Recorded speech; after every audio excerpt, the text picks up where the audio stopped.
എന്നെ കേൾക്കുന്ന ദൈവത്തിന്റെ മക്കളോട് പ്രവാചക അഭിഷേകത്തിൽ നിന്നുകൊണ്ട് ഒരു ദൂത് കൈമാറാം. നിന്റെ കുറവുകളെ മായ്ക്കുവാൻ, നിന്റെ കുറവുകളെ കഴുകുവാൻ, നിന്റെ കുറവുകളെ മായ്ച്ച് നിന്നെ ശുദ്ധീകരിക്കുവാൻ ഒരു പരിശുദ്ധാത്മാവ് നിങ്ങൾക്ക് വേണ്ടി വ്യാപരിക്കുന്നുണ്ട്. എന്തിനു വേണ്ടിയ പരിശുദ്ധാത്മാവ് നമ്മുടെ മേൽ വരുന്നത്?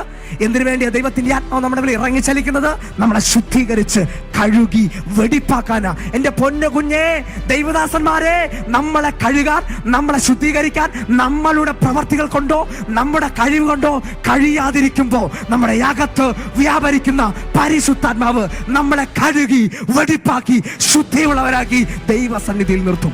എന്താണ് നമ്മുടെ മേൽ വ്യാപരിക്കുന്ന പരിശുദ്ധാത്മാവിന്റെ രൂപം? അത് അഗ്നിജ്വാലയുടെ രൂപമാണ്. എവിടെയാണ് നമുക്ക് അഗ്നിജ്വാലയെ കാണാൻ കഴിയുന്നത്? മാനുഷിക രൂപത്തിൽ തട്ടാൻ, അവൻ സ്വർണത്തെ, പൊന്നിനെ വെടിപ്പാക്കാൻ വേണ്ടി ഉപയോഗിക്കുന്നതാണ് അഗ്നിജ്വാല. ഇന്ന് രാത്രി നമ്മൾ ഇവിടെ കൂടിയിരിക്കുന്നതിന്റെ പ്രധാന ഉദ്ദേശം മറ്റു ഒന്നും നമ്മൾ പ്രാപിച്ചില്ലെങ്കിലും, മറ്റു യാതൊരു കാര്യവും നമ്മൾ പ്രാപിച്ചില്ലെങ്കിലും പരിശുദ്ധാത്മാവിന്റെ ശുദ്ധീകരണം നമ്മുടെ ഹൃദയത്തിൽ പ്രാപിച്ചിരിക്കണം. അതിനെയാണ് പുതിയ നിയമസഭയിൽ പറയുന്ന പാപബോധം. ദൈവത്തിന്റെ മക്കളെ കുറിച്ചുള്ള ദൈവത്തിന്റെ ഇഷ്ടം, ദൈവത്തിന്റെ മക്കളെ കുറിച്ചുള്ള ദൈവത്തിന്റെ ആഗ്രഹം എന്ന് പറയുന്നത് ശുദ്ധിയുള്ളവരായി നിൽക്കാനാ. ദൈവത്തിന്റെ ഇഷ്ടമോ നമ്മുടെ ശുദ്ധീകരണം തന്നെ, നമ്മുടെ ശുദ്ധീകരണം തന്നെ.